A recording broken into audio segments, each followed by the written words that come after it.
కార్తీక పురాణము 10వ అధ్యాయము. ఓం నమ శివాయ. అజామిళిని పూర్వజన్మ వృత్తాంతము. జనకుడు వశిష్ఠుల వారిని గాంచి ఇట్లు పలికెను.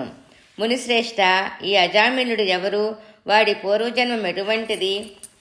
పూర్వజన్మమున నెట్టి పాపములు చేసి ఉండెను. ఇప్పుడి విష్ణుదూతలు వైకుంఠమునకు తీసుకొని పోయిన తర్వాత ఏమి జరిగినో వివరించవలసినదిగా ప్రార్థించెను. అందన మునిశ్రేష్ఠుడు జనక మహారాజును గాంచి ఇట్లు పలికెను. జనక, అజామిళుని విష్ణుదూతలు వైకుంఠమునకు తీసుకుని పోయిన తర్వాత యమకింకరులు తమ ప్రభువగు యమధర్మరాజు కడకేగి, ప్రభు, తమ ఆజ్ఞ ప్రకారము అజామిళుని తీసుకుని వచ్చుటకు వెళ్ళగా అచ్చటకు విష్ణుదూతలు కూడా వచ్చి మాతో వాదించి అజామిళుని విమానం ఎక్కించి వైకుంఠమునకు తీసుకుని పోయిరి. మేము చెయ్యనది లేక చాలా విచారించుచు ఇటుకు వచ్చిన వారము అని భయంకపుతులై విన్నవించుకొనిరి. ఆవురా, ఎంత పని జరిగినో ఎప్పుడు ఇట్టి విధముగా జరిగి ఉండలేదే. దానికి బలమైన కారణము ఏదైనా ఉండి ఉండవచ్చును అని తన దివ్య దృష్టితో అజామిళుని పూర్వజన్మ వృత్తాంతము యముడు తెలుసుకొనెను. ఓహో, అది ఆ సంగతి. తన అవసాన కాలమున నారాయణ అని వైకుంఠవాసుని నామస్మరణ చేసి ఉండెను. ఓహో, అది ఆ సంగతి. తన అవసాన కాలమున నారాయణ అని వైకుంఠవాసుని నామస్మరణ చేసి ఉండెను. అందుకు గాను విష్ణుదూతలు వచ్చి వానిని తీసుకొని పోయిరి. తెలిసి కాని తెలియక కాని మృత్యు సమయమున హరినామస్మరణ ఎవరు చేయుదురో వారికి వైకుంఠ ప్రాప్తి తప్పక కలుగును. కనుక అజామిళునకు వైకుంఠ ప్రాప్తి కలిగను కదా అని యముడు విచారించెను. అజామిళుడు పూర్వజన్మలో మహారాష్ట్ర దేశమున ఒకానొక శివాలయములో అర్చకుడుగా నుండెను. అతడు తన అపురూప అందము చేతను, సిరి సంపదల చేతను, బలము చేతను గర్విష్ఠి అయ్యి వ్యభిచారి అయ్యి శివారాధన చేయక శివాలయము యొక్క ధనము అపహరించుచు శివుని విగ్రహము వద్ద ధూప దీప నైవేద్యములు పెట్టక దుష్ట సంహాసములకు మరిగి విచ్చలవిడిగా తిరుగుచుండెడువాడు. ఒక్కొక్కప్పుడు శివాలయములో పరమేశ్వరునికి ఎదురుగా పాదములుంచి పరుండెడువాడు. ఇతనికి ఒక వేద బ్రాహ్మణ స్త్రీతో రహస్య సంబంధం ఉండేది.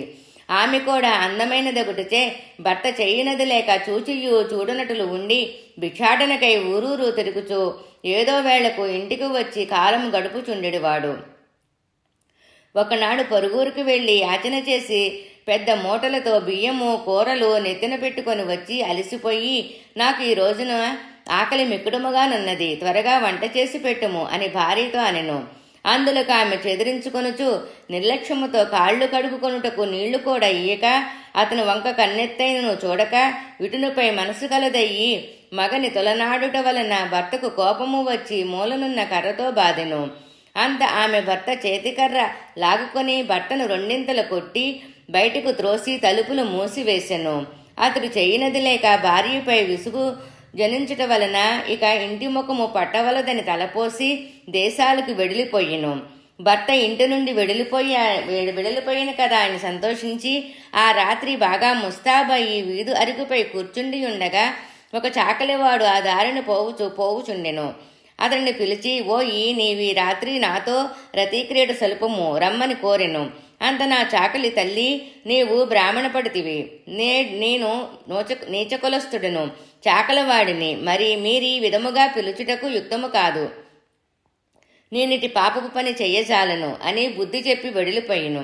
ఆ చాకలవాని అమాయకమునకు లోన నవ్వుకొని అచ్చట నుండి బయలుదేరి ఆ గ్రామ శివార్చుకుని కడకేగి తన కామవాంఛ తీర్చుకొని పరిపరి విధముల బ్రతిమలాడి ఆ రాత్రంతయు అతనితో గడిపి ఉదయమున ఇంటికి వచ్చి, అయ్యో, నేనెంతటి పాపమున వడగట్టికి తిని అగ్ని సాక్షిగా పెండ్లాడిన భర్తను ఇంటి నుండి వెడలగొట్టి క్షణికమైన కామవాంఛకు లోనయ్యి మహాపరాధము చేసి తిని అని పశ్చాత్తాపం పొంది ఒక కూలీవాణిని పిలిపించి కొంత ధనమిచ్చి తన భర్తను వెదికి తీసుకురావలసినదిగా పంపెను.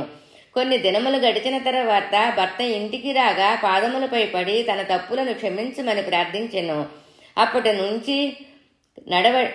నుండి మంచి నడవడికను అవలంబించుచు తన తప్పులను క్షమించమని ప్రార్థించెను. అప్పటి నుండి మంచి నడవడికను అవలంబించి భర్త అనురాగమునకు పాత్రురాలయ్యను. కొంతకాలమునకు శివార్చుకునికి వ్యాధి సంక్రమించెను. దినదినము క్షీణించుచు మరణించెను. అతడు రౌరవాది నరకమున పడి నానాబాధలు పడి మరల జన్మం మెత్తి సత్యవ్రతుడకు బ్రాహ్మణోత్తమునకు కుమారుడయ్యి కార్తీక మాసమున నదీ స్నానము చేసి దేవతా దర్శనము చేసి ఉండుట వలన 7 జన్మముల పాపములు నశించుట చేత అజామిలుడై పుట్టెను.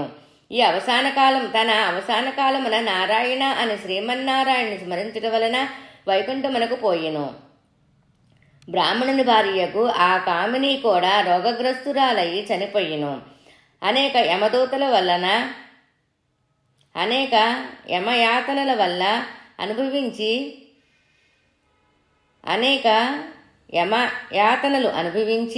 ఒక మాలవాని ఇంట జన్మించగా ఆ మాలవాడు ఆ పిల్ల జన్మరాశి చూపించగా తండ్రి గండము పుట్టినదని జ్యోతిష్కుడు చెప్పెను. ఆ శిశువును తీసుకొని పోయి అడవి యందు వదిలిపెట్టెను. అంతలో ఒక విప్రుడు ఆ దారిన పోవచ్చు పిల్ల ఏడుపు విని జాలి కలిగి తీసుకొని పోయి తన ఇంట దాసీకిచ్చి పోషించమనెను. ఆ బాలికనే అజామిలుడు ప్రేమించెను. వారి పూర్వజన్మ వృత్తాంతము ఇదియే అని విన్నవించెను. నిర్మలమైన మనసుతో శ్రీహరిని ధ్యానింపక దానధర్మములు చెయ్యక శ్రీహరి కథలను ఆలకింపక ఎన్ని ఉపశాంతులు చేసుకొన్నను పాపములు నశింపవు. కార్తీక మాస స్నాన ప్రభావము వలన ఎటువంటి వారైనను మోక్షమొందగలరు. కాన కార్తీక మాసమందు వ్రతములు పురాణాశ్రవణములు చేసిన వారులు ఇహపర సుఖములు పొందగలరు. 10వ అధ్యాయం సంపూర్ణం. ఓం నమః శివాయ.